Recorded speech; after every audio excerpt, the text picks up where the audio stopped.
इस अवस्था में बच्चों में ईगोसेंट्रिज्म पाया जाता है बेटा, मोस्ट इंपॉर्टेंट। ईगोसेंट्रिज्म को कई जगह सेल्फ सेंट्रिज्म भी कह दिया जाता है, ठीक है ना। ईगोसेंट्रिज्म का मतलब होता है बच्चे दुनिया को अपनी समझ से, अपने हिसाब से देखते हैं। बच्चे अपने चश्मे के हिसाब से दुनिया को देखते हैं।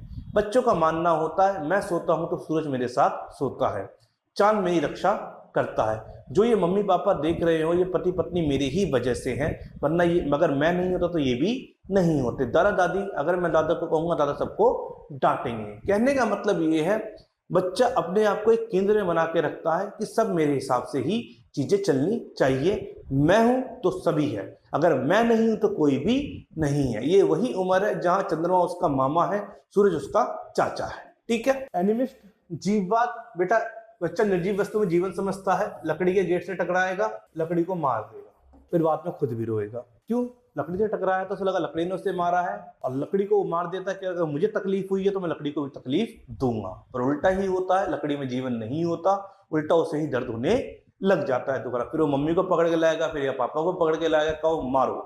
मेरे मानने से उसका काम चला नहीं, पर आपके मानने से काम चल जाएगा, और माँ बाप उसके सामने उस गेट को मारते हैं तो बच्चा खुश हो जाता है, शांत बैठ जाता है, ठीक है। तो एनिमिस्ट का मतलब क्या होता है बेटा? निर्जीव वस्तु में जीवन समझना, ठीक है ना। इस होने बच्चा साइन और सिग्नल की बात करता है। कहने का मतलब ये है बच्चा तिरंगे को देख के जय हिंद बोलेगा, रिस्पॉन्स करेगा। तिरंगा क्या बेटा? एक साइन है, ठीक है ना। बच्चा मंदिर को देख के बोलता है जय, ठीक है ना। बच्चा गुरुद्वारे में जाता है तो बोलता है जो ही बोलना चाहे। अगर क्या कहते हैं सिख प्रवृत्ति का बच्चा है तो सिख प्रवृत्ति के हिसाब से बोलेगा, अगर मुस्लिम प्रवृत्ति का बच्चा तो मुस्लिम प्रवृत्ति के हिसाब से बोलेगा, अगर बच्चा हिंदुइज्म को फॉलो करता है हिंदुइज्म जय या जय श्री राम बोलेगा। मंदिर को देख के एक रिस्पॉन्स करना, झंडे को देख के जय हिंद बोलना, ये बेटा साइन एंड सिग्नल का ही एग्जाम्पल होता है कि बच्चा संकेतों को समझने लगते हैं और उसे रिस्पॉन्स करते हैं। इंट्यूटिव स्टेज, ये कोई अलग स्टेज नहीं है बेटा, मैंने आपको पहले ही बताया था। प्री ऑपरेशनल स्टेज को दो पार्टों में डिवाइड किया गया था, 2 से 4 और 4 से 7। 2 से 4 प्री कंसेप्चुअल स्टेज, और ये आपका क्या बेटा? इंट्यूटिव स्टेज, ठीक है ना। In the system children can tell only one characteristics of anything. कहने का मतलब ये है बच्चे यहाँ पे किसी भी चीज की एक ही विशेषता बता पाते हैं, मल्टीपल विशेषता नहीं बता पाएंगे। क्यों भैया?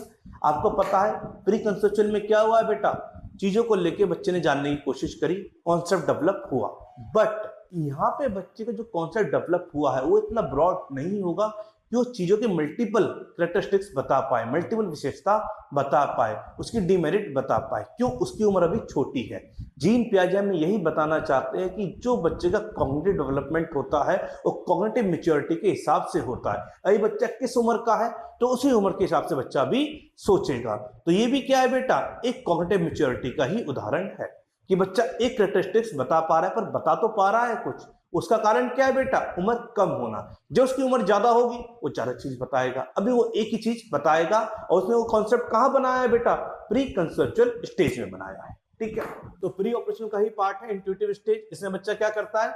बच्चे किसी भी चीज की एक ही विशेषता बता सकते हैं, एक से अधिक विशेषता नहीं बता सकते, ठीक है ना। इसे क्या कहा जाएगा? डिसेंट्रलाइजेशन का बच्चे को ज्ञान नहीं होता, बच्चे को सेंट्रलाइजेशन का ज्ञान होता है।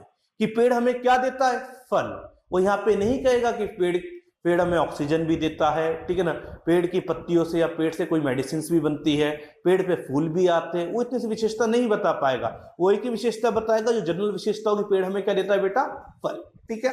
In this stage children are able to open objective और toys but are not able to close then as before the knowledge of reversibility. बच्चे को पुनः क्या कहते हैं? रिवर्सिबिलिटी को हिंदी में क्या कहते हैं बेटा? रिवर्सिबिलिटी को रिवर्सिबिलिटी ही कहिए, ठीक है ना। हिंदी में थोड़ा डिफिकल्ट वर्ड हो जाएगा। रिवर्सिबिलिटी का मतलब होता है जो चीज बच्चा टॉयज को, खिलौनों को, ठीक है ना, किसी भी चीज को खोल तो देता है पर उसे पहले की तरह बंद नहीं कर पाता। भाई सिंपल सी बात है, बच्चा बहुत ज्यादा क्यूरियस है बेटा, खिलौने खोल कर अपनी क्यूरियोसिटी को दिखा पा रहा है पर उसे वैसे ही बंद कर नहीं पा रहा। तो रिवर्सिबिलिटी की नॉलेज बच्चे को किस उम्र में नहीं होती और किस अवस्था में नहीं होती? आप कहिए प्री ऑपरेशनल में नहीं होती। अगर प्री ऑपरेशनल सिर्फ डिटेल में चला गया कि किस स्टेज में नहीं होती तो क्या कहेंगे? इंट्यूटिव स्टेज में बच्चे को रिवर्सिबिलिटी की नॉलेज नहीं होती। पर हाँ, खिलौनों को खोल तो सकता है पर बंद नहीं कर सकता। कॉन्करेंट ऑपरेशनल स्टेज, आप तीसरी स्टेज आ गई, ठीक है ना। आप प्री ऑपरेशन को आप समझ गए। प्री ऑपरेशन में 2 स्टेज थी आपकी, प्री कंसेप्चुअल और इंट्यूटिव स्टेज। आपने जान लिया रिवर्सिबिलिटी की नॉलेज नहीं होती, चीजों को खोल तो सकता है पर बंद नहीं कर सकता। बच्चा किसी भी चीज की एक ही विशेषता बता सकता है, मल्टीपल विशेषता नहीं बता सकता। एग्जाम्पल में क्या लेंगे, पेड़ हमें क्या देता है, फल देता है, ठीक है ना। ऑक्सीजन का, दवाइयों का, पत्तियों से बनने वाले, फूल से बनने वाले किसी भी चीज का अच्छा एग्जाम्पल नहीं देगा। एग्जाम्पल क्या देगा, फल देता है, जनरल एग्जाम्पल होगा। और प्री कॉन्सेप्चुअल क्या है बेटा, कॉन्सेप्चुअल क्या है, कॉन्सेप्ट बनने की अवस्था है, अवधारणा बनने की अवस्था है, साइन और सिग्नल का इस्तेमाल करता है। मंदिर को देख के जय क्या बोलेगा, जय राम बोलेगा, जय बोलेगा, जो ही बोलना चाहे बच्चा, ठीक है ना। और तिरंगे को देख के क्या बोलेगा, जय हिंद बोलेगा। जीववाद भी इसी में ही आता है आपका प्री ऑपरेशनल के, किसमें, प्री कंसेप्चुअल स्टेज में, ठीक है ना। चलिए अब बात करते हैं कॉन्करेंट ऑपरेशनल स्टेज की, ठीक है ना। तो इसे हिंदी में अगर आपको जानना हो तो मूर्त संक्रियात्मक अवस्था भी कहते हैं, बट मैं आपसे कहूंगा आप इंग्लिश में ही याद करिए, वो ज्यादा अच्छा है, ठीक है ना। मूर्त संक्रियात्मक अवस्था, इस अवस्था में बच्चे ठोस तार्किक चिंतन शुरू कर देते हैं। ध्यान रखिएगा, लॉजिकल थिंकिंग बच्चा यहाँ पे भी करेगा और फोर्थ स्टेज में भी करेगा। फॉर्मल ऑपरेशनल स्टेज में बच्चा लॉजिकल थिंकिंग करेगा और कॉन्करेंट ऑपरेशनल स्टेज में बच्चा लॉजिकल थिंकिंग करेगा। बट यहाँ पे जो लॉजिकल थिंकिंग करेगा बच्चा, वो मूर्त चीजों पे करेगा जिन्हें देख सकता है, उन पे नहीं जो चीज अमूर्त है। कहने का मतलब ये है, अगर इस उम्र में बच्चे से पूछिएगा कि पानी कहाँ से आता है, तो बच्चा इसका तार्किक जवाब देगा, नदी से, बारिश से, ग्लेशियर से, ठीक है ना। अगर आप उससे पूछिएगा यहाँ पे पानी कहाँ से आता है, नदी में, तो बोलेगा बारिश से। अगर आप पूछिएगा बारिश से पानी कहाँ से आता है, तो बच्चा इस चीज का जवाब नहीं दे पाएगा। आप पूछिएगा पानी बनता कैसे है, तो बोलेगा नदी से बनता है। बच्चा यहाँ पे H2O, हाइड्रोजन और ऑक्सीजन के बारे में आपको बता नहीं पाएगा। बच्चा जो यहाँ पे देगा मूर्त तार्किक जवाब ही देगा, जिसे देख सकता है उसका ही जवाब बच्चा यहाँ पर देगा, ठीक है। बच्चों को यहाँ पे डिसेंट्रलाइजेशन की नॉलेज हो जाती है, एक चीज की मल्टीपल विशेषता बता सकता है। आपको पता है इसकी नॉलेज कहाँ नहीं थी, इंट्यूटिव की नॉलेज। बच्चे को इंट्यूटिव में सेंट्रलाइजेशन की नॉलेज थी, डिसेंट्रलाइजेशन की नॉलेज नहीं थी। बच्चे को इंट्यूटिव में रिवर्सिबिलिटी की नॉलेज थी, पर यहाँ पे बच्चे को नहीं थी, यहाँ पे बच्चे को हो जाएगी। बच्चा इंट्यूटिव में चीजों को खोल तो सकता था बट बंद नहीं कर सकता था, बट कॉन्करेंट ऑपरेशन स्टेज में वो चीजों को बंद भी कर सकता है। उसे जैसे चीज मिलेगी वैसे ही वो वापस कर सकता है, ठीक है ना। इसमें एग्जांपल, पेड़ न केवल हमें फल देते हैं बल्कि हमें, यहाँ पे ऑक्सीजन मत लिखिए, ऑक्सीजन अमूर्त हो जाएगा, बल्कि यहाँ पे ऑक्सीजन काट दीजिएगा।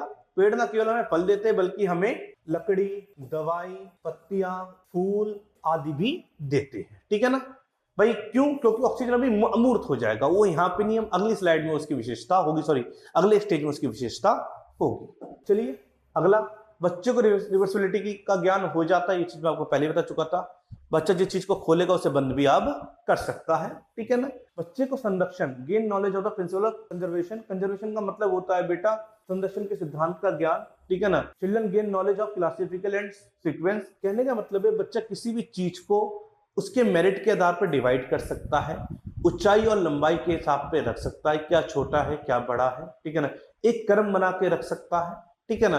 तो अंतर करना है, चीजों को रखना हो सीरीज वाइज, ठीक है ना, चीजों को जोड़ के रखना हो, ठीक है ना, पजल बनाना हो, ये सब चीज बच्चा यहाँ पर कर लेगा, यहाँ बच्चे को दिक्कत नहीं आएगी। देख सकते हैं इस सामान को ऐसे रखना हो या फिर ऐसे रखना हो, बच्चे को कन्वर्जन की नॉलेज 100% यहाँ पर हो चुकी है। बट हाँ, इस बात को ध्यान रखिए, मैंने आपको क्या बताया, ये मूर्त की अवस्था है। क्या बेटा, मूर्त की अवस्था है। बच्चा यहाँ पे संरक्षण, वर्गीकरण, क्लासिफिकेशन, सीक्वेंस, ये सब जो करेगा ना, वो लेंथ के बिहाफ पे करेगा या फिर ब्रेथ के हिसाब पे करेगा, वो वॉल्यूम के हिसाब से उस चीज को नहीं कर सकता। आपको पता है वॉल्यूम की अवधारणा किसमें आती है बेटा, 3D में आती है। और 3D क्या है बेटा, अमूर्त कॉन्सेप्ट हो जाता है। वॉल्यूम क्या है बेटा, अमूर्त कॉन्सेप्ट होता है, क्योंकि वॉल्यूम हमें दिखता नहीं है, वो गहराई होती है। तो बच्चा अमूर्त के बिहाफ पे जवाब नहीं दे पाएगा, पर मूर्त के बिहाफ पे वर्गीकरण, क्रमबद्धता करना हो, क्लासिफिकेशन करना हो, ठीक है ना, सीक्वेंस करना हो, कंजर्वेशन करना हो, वो सब चीज कर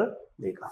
अब आते हैं चौथी स्टेज, फॉर्मल ऑपरेशनल स्टेज। कौन सी स्टेज, फॉर्मल ऑपरेशनल स्टेज। इसकी उम्र आपको पता ही है, 11 से 15 साल, ठीक है ना। ये वो अवस्था होती है जहां बच्चे को एक संपूर्ण ज्ञान हो जाता है, ठीक है ना। बच्चा एक उस चीज में पहुंच जाता है जहां वो एक व्यस्त की तरह, एक आदमी की तरह सोच सकता है, ठीक है। इसकी क्या क्या विशेषता होती है। फर्स्ट ऑफ ऑल, बच्चा अमूर्त, पहले वाले में क्या था बेटा, मूर्त। मूर्त का मतलब क्या था आपका, कॉन्करेंट। अमूर्त का मतलब क्या हो गया, एब्स्ट्रैक्ट। बच्चा एब्स्ट्रैक्ट तार्किक चिंतन प्रारंभ कर देते हैं। कहने का मतलब ये है बच्चा यहाँ पे एब्स्ट्रैक्ट लॉजिकल थिंकिंग स्टार्ट कर देगा, ठीक है ना। वो यहाँ पे पेड़ हमें सिर्फ फल नहीं, यहाँ पे बोलेगा भैया फल के साथ साथ फूल पत्ती दवाई ववाई सब देता है, साथ साथ ऑक्सीजन भी देता है। कोई पेड़ फल दे या ना दे, सभी पेड़ क्या देंगे, ऑक्सीजन जरूर देंगे। ये जवाब क्या होगा बेटा, अमूर्त। बच्चा ऑक्सीजन के कॉन्सेप्ट को आप यहां पर समझेगा, ठीक है ना। बच्चा बोलेगा पानी कहां से बनता है, पानी कहां से आता है, तो बच्चा यहाँ पूरी वाटर साइकिल मैडम को बता देगा। और वाटर साइकिल में भी बताएगा कि जो पानी है मैडम वो हाइड्रोजन और ऑक्सीजन का कंबाइंड रूप है, जिसे बच्चा क्या कहेगा न्यूमेरिकल फॉर्म में H2O कहेगा। ये जवाब क्या है बेटा, अमूर्त। बच्चा अमूर्त जवाब सारे यहां पर दे सकता है, ठीक है ना। अगली विशेषता बच्चे में क्रिटिकल थिंकिंग डेवलप हो जाती है। क्रिटिकल थिंकिंग का मतलब होता है बेटा किसी भी चीज को एक नजरिए से ना देखकर उससे अलग नजरिए से देखना। कहने का मतलब ये है जो चीज आपको भी पॉजिटिव दिख रही है वो चीज आगे जाके नेगेटिव भी हो सकती है। सिंपल सी बात है बेटा। आज हम ईवी व्हीकल की बात करते हैं, ठीक है ना। ईवी व्हीकल से आपको क्या नजर आ रहा है कि ईवी व्हीकल पोल्यूशन कम कर रहा है या ईवी व्हीकल से पोल्यूशन बिल्कुल ही खत्म हो जाएगा। ये एक तरीके का सोचने का तरीका है। अगर आप क्रिटिकल थिंकिंग के हिसाब से सोचेंगे तो ईवी व्हीकल भी क्या है बेटा, पोल्यूशन को तो कम कर रहा है बट ई कचरा उसे वो बढ़ा रहा है। कहने का मतलब ये है आज के टाइम पे सबसे बड़ी प्रॉब्लम देशों के सामने क्या है, डेवलप कंट्री के सामने क्या है बेटा, ई कचरा। ई कचरा का मीन्स क्या है बेटा, आपका लैपटॉप है ये खराब हो जाएगा, इसे आप रिसाइकल नहीं कर सकते। इसका चार्जर है आप उसका रिसाइकल नहीं कर सकते। आपका फोन है आप इसे रिसाइकल नहीं कर सकते। आपकी हैंड फ्री है आप इसका रिसाइकल नहीं कर सकते। आपका कंप्यूटर आप इसका रिसाइकल नहीं कर सकते। स्टार्टिंग में इनकी संख्या कम थी, लिमिटेड लोगों के पास ही था। आज ये क्या हो चुका, यूनिवर्सल हो चुका है। हर आदमी के पास आपके एक ई प्रोडक्ट इतना ज्यादा मौजूद हो चुका है, वो कचरे में कन्वर्ट हो चुका है, ठीक है। इनका रिसाइकल हो नहीं सकता। तो भाई सिंपल सी बात है, जितनी भी ई व्हीकल चल रहे हैं बेटा उसमें लिथियम की बैटरी है, ठीक है ना, उसमें चार्जर है, ठीक है ना। ये सब किसमें कन्वर्ट हो जाएगा, कुछ टाइम बाद ई कचरे में कन्वर्ट हो जाएगा। और आपको पता है इसका रिसाइकल हो नहीं सकता। अगर से हम जलाएंगे या गाड़ेंगे तो भाई गाड़ेंगे तो मिट्टी की गुणवत्ता क्या होगी बेटा, खराब होगी। जलाएंगे तो क्या बेटा, ऑक्सीजन इससे, हवा क्या होगी इससे प्रदूषित होगी। तो आप इसमें जब इस बिहाफ पे आप सोचेंगे तो इसे क्या कहेंगे, क्रिटिकल थिंकिंग कहेंगे। कि एक चीज को उसके मेरिट के बिहाफ पे, डीमेरिट के बिहाफ पे, दोनों बिहाफ पर ही सोचना। सिर्फ एक नजरिए से नहीं सोचना कि हाँ इससे पोल्यूशन खत्म हो जाएगा या फिर कम हो जाएगा, ठीक है। इसे कहते हैं क्रिटिकल थिंकिंग। और इस बात को ध्यान रखिएगा, क्रिटिकल थिंकिंग किसे क्या डेवलप करने में हेल्प करती है बेटा, तो क्रिएटिविटी। क्या डेवलप करने में हेल्प करती है बेटा, क्रिएटिविटी, रचनात्मकता डेवलप करने में क्रिटिकल थिंकिंग क्या करती है, हेल्प करती है, ठीक है। आपसे एक और क्वेश्चन पूछ ले, क्रिटिकल थिंकिंग जितने भी ओपन एंडेड क्वेश्चंस होते हैं डेवलप करने में हेल्प करते हैं बेटा, क्रिटिकल थिंकिंग। आप बोलेंगे सर ओपन एंडेड क्वेश्चंस क्या होते हैं। देखिए बेटा हमारा एनसीएफ 2005 भी क्या कहता है, ये जो रटन विद्या है उसे खत्म करना है। क्लोज एंडेड क्वेश्चन को क्या करना है, खत्म करना है। वन एंडेड क्वेश्चंस को क्या करना है बेटा, खत्म करना है। अगर आपसे कहा जाए ओपन एंडेड क्वेश्चंस कैसे होते हैं, इसका एग्जांपल मैं देता हूं। पहले फर्स्ट ऑफ ऑल आपको क्लोज एंडेड क्वेश्चन समझने पड़ेंगे। क्लोज एंडेड क्वेश्चंस क्या होता है, पानीपत में कितने युद्ध लड़े गए, तो इसका आंसर है 3। It's called close ended questions. Close ended question या फिर वन वर्ड क्वेश्चन। किन किन के बीच में लड़े गए, ये भी क्या हो जाएगा बेटा, क्लोज एंडेड क्वेश्चंस हो जाएगा। किन किन के बीच में बेटा, पृथ्वीराज चौहान और मोहम्मद गौरी। सेकंड किसके बीच में बेटा, अकबर और हेमू। तीसरा बेटा मराठा और शाह अब्दाली के बीच में, ठीक है। ये भी क्या हो जाएगा, क्लोज एंडेड क्वेश्चन हो जाएगा। पर ओपन एंडेड क्वेश्चन क्या होगा कि ये सारे युद्ध कोई अफगानिस्तान में था, कोई दिल्ली में था, ठीक है ना, बात समझ आ रही है, कोई आगरा में था, ठीक है ना, कोई दोबारा अफगानिस्तान में था, कोई पुणे में था मराठे, ठीक है ना, शाह अब्दाली अफगानिस्तान में था। ये तीनों आकर, तीन इधर की साइड से तीन इधर की साइड से आकर ये पानीपत में ही क्यों लड़े, सारे युद्ध पानीपत में ही क्यों हुए, इसे क्या कहेंगे बेटा, ओपन एंडेड क्वेश्चंस कहेंगे। इसका जवाब बच्चा कई एंगल से देगा। इसे हम क्रिएटिविटी बढ़ाने वाला भी क्वेश्चन कहते हैं, इसे क्रिटिकल थिंकिंग वाला भी क्वेश्चन कहते हैं, ठीक है ना। तो ओपन एंडेड क्वेश्चन जितने ज्यादा एग्जामिनर पूछेगा, टीचर पूछेंगे, उससे बच्चे के अंदर क्रिएटिविटी बढ़ेगी, ठीक है ना, क्रिटिकल थिंकिंग डेवलप होगी। जो क्लोज एंडेड या फिर वन वर्ड क्वेश्चन से हमें बचना चाहिए। बच्चों दूसरे के व्यवहारों की समीक्षा करने लगते हैं बेटा। इसमें इस उम्र में बच्चा आके समझ जाता है किसका व्यवहार मेरे प्रति कैसा, किसके प्रति दिखावा है, ठीक है ना भाई। आपको जो रिश्तेदारों से बचपन में क्या कहते हैं बहुत जहर लगते थे, उसे समझ आता है कि यहाँ पे जो रिश्तेदार मुझे बचपन में जहर लगते थे वो मेरी भलाई के लिए ही मुझे बोलते थे। बच्चा ऑब्जर्व करने लगता है कि कौन कितना मुंह पे अच्छा है, कितना पीछे छूटा है, ठीक है ना। तो दूसरों के बारे में जजमेंटल राय बनाना, दूसरों को रिव्यू करना, दूसरे के विचारों पे गहन अध्ययन करना, इस स्टेज की बेटा ये विशेषता है।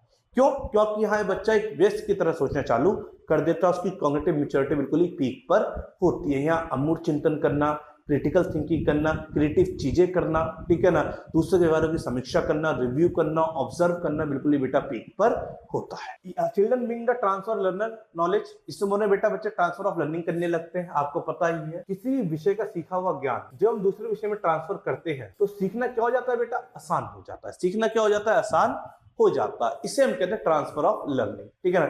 जो बच्चा जितने अच्छे ट्रांसफर ऑफ लर्निंग करता है, सीखना क्या होता है, उससे आसान हो जाता है। इसका एक एग्जांपल देता हूँ। एक बच्चे को ड्राइंग पसंद है, उसे ज्योग्राफी पसंद नहीं है, बट ड्राइंग में जो डायग्राम बनाता है वो ज्योग्राफी में हेल्प करेगी या नहीं करेगी?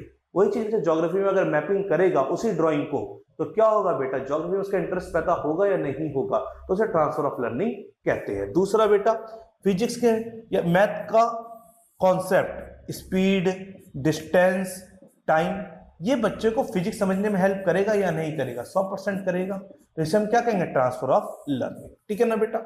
बच्चे समस्या समाधान करने में निपुण हो जाते हैं। बच्चा कि वो किसी भी कार्य को कर सकता है, उसके अंदर कैपेसिटी है, कैपेबिलिटी है कि वो किसी भी कार्य को आप कर सकता है, किसी प्रॉब्लम को सॉल्व कर सकता है। तो समस्या कैसी भी हो, यहाँ पे बच्चा कहता है समाधान मैं ही करूंगा, ठीक है ना, बात समझ आई। तो यहाँ बच्चे के अंदर एबिलिटी, कैपेबिलिटी बिल्कुल ही पीक पर होती है। क्यों? बच्चा बेटा वैस की तरह सोचने लगता है, बच्चे की कॉग्निटिव मैच्योरिटी बिल्कुल ही पीक पर होती है। ये जीन पियाजे अपने चार स्टेज में बताना चाहते थे। पहली स्टेज बेटा सेंसरी मोटर स्टेज, दूसरी प्री ऑपरेशनल को हमने दो पार्टों में डिवाइड करा। कौन सी पहली बेटा, प्री कंसेप्चुअल, दूसरी इंट्यूटिव। तीसरी स्टेज कौन सी थी बेटा, मूर्त संक्रियात्मक अवस्था हिंदी में, और इंग्लिश में क्या हो जाएगा बेटा, कॉन्करेंट ऑपरेशनल स्टेज। चौथी कौन सी थी बेटा, अमूर्त ऑपरेशनल स्टेज, कहने का मतलब एब्स्ट्रैक्ट ऑपरेशनल स्टेज, अमूर्त संक्रियात्मक अवस्था। ये चार अवस्था में जीन पियाजे बताने की कोशिश करते हैं कि बच्चा कैसे कॉग्निटिव मैच्योरिटी से आगे बढ़ता हुआ जाता है। अपने सीखने का तरीका जैसे जैसे उसका बड़ा होता है, उसकी कॉग्निटिव मैच्योरिटी बड़ी होती चली जाती है। बट हमें सीखने का दायरा बच्चे के एकेडमी से नहीं बढ़ाना, ठीक है ना।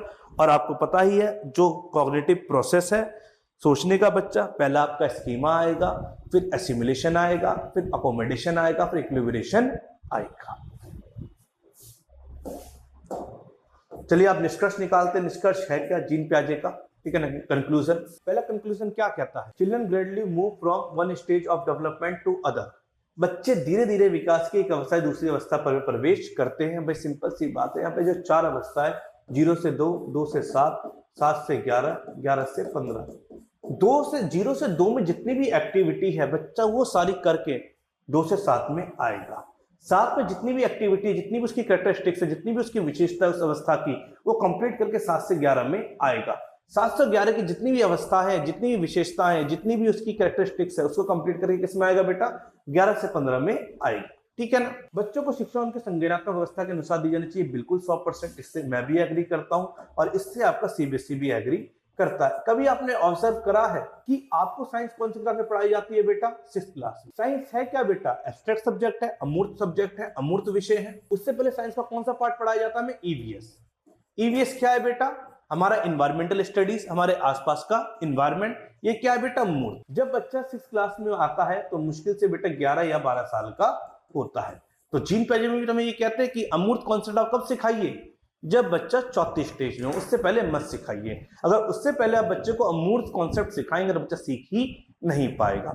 उससे पहले आप बच्चे को मूर्त कॉन्सेप्ट सिखाइए। तो हमारा करिकुलम भी तो ऐसे ही बना होता है बेटा। 5th तक हम बच्चे को क्या पढ़ाते हैं, मूर्त कॉन्सेप्ट, जिसे बच्चा ईवीएस के तौर पर पढ़ता है। 6th में बच्चा क्या पढ़ता है, साइंस पढ़ता है। कभी भी देखिएगा बच्चे मैथ्स में भी क्या 5th तक कैसी फिगरें पढ़ाई जाती है, 2D फिगर पढ़ाई जाती है। सारे कॉन्सेप्ट क्या है बेटा, 2D ही है।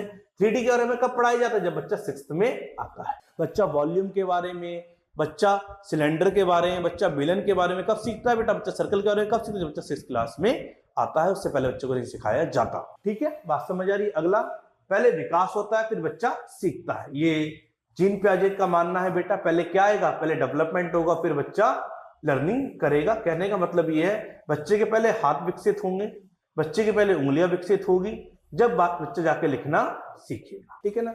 मैच्योरिटी के अनुसार शिक्षा होनी चाहिए। ठीक है ना, मैच्योरिटी के अनुसार शिक्षा होनी चाहिए। यही वही बात होगी। 7 से 11 बेटा मूर्त है तो आप मूर्त दीजिए, 11 से 15 अमूर्त है तो आप अमूर्त दीजिए। उम्र से पहले अगर आप कोई चीज सिखाएंगे बच्चे को तो बच्चा सीख नहीं पाएगा। इसका सबसे अच्छा एग्जाम्पल देते हैं बेटा, आप 4 साल के बच्चे को साइकिल नहीं सिखा सकते। अगर आपको साइकिल सिखानी है तो एटलीस्ट आपको 6 या 7 साल तक बच्चे का इंतजार करना पड़ेगा। वैसे ही कॉग्निटिव मैच्योरिटी है, अगर बच्चे को आपको सिखाना है तो एटलीस्ट बच्चे की लेवल के हिसाब से, बच्चे की कॉग्निटिव मैच्योरिटी के हिसाब से बच्चे को चीजें सिखाएंगे। 2 से 7 आपका अमूर्त सीखने का वक्त नहीं है, एब्स्ट्रैक्ट थिंकिंग डेवलप करने का वक्त नहीं है, वो कॉन्करेंट थिंकिंग डेवलप करने का वक्त है। 2 से 7 में भी आपको कॉन्करेंट में क्या डेवलप करना है, एक ही मेरिट। मल्टीपल मेरिट कब करेगा, 7 से 11 में कॉन्करेंट के बिहाफ पर। ठीक है, आज इतना ही रखते हैं। क्वेश्चंस की अगले क्लास में करेंगे। होपफुली आपको जीन पियाजे का कॉग्निटिव प्रोसेस और कॉग्निटिव डेवलपमेंट के 4 स्टेज समझ आ गए।